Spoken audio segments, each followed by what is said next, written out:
insisting they had power of attorney and everything was legal, but Artemisia just pulled out the questioned document and asked if he'd like to explain why the signature didn't match any of Dad's other signatures on file. The room went quiet, except for the buzz of the fluorescent lights. I sat there watching Mom perform her grief, while Mark cycled through anger and defensiveness, and something shifted in my chest. I wasn't angry anymore, just exhausted and ready for this to be over, so Dad and I could move forward.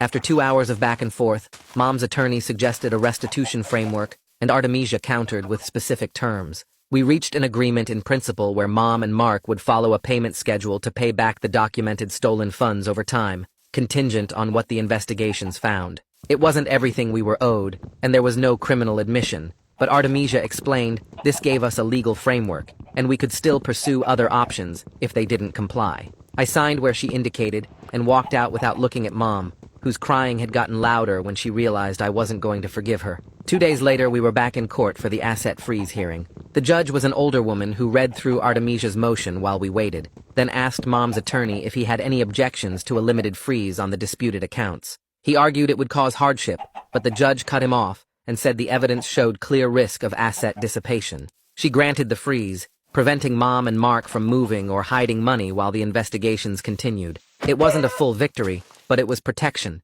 and I was learning that legal progress happened in small procedural steps, not the dramatic courtroom moments I'd seen on TV. Walking out of the courthouse, Dad asked if we won, and I told him we got what we needed for now. That afternoon, Augusto called saying he found a HUD-VASH unit, a one-bedroom apartment in a neighborhood near bus lines and the VA clinic. We scheduled a viewing for the next morning, and I barely slept that night, too nervous that something would fall through. The apartment was on the second floor of a plain brick building with a small parking lot. Augusto met us outside and walked us through the unit, pointing out the working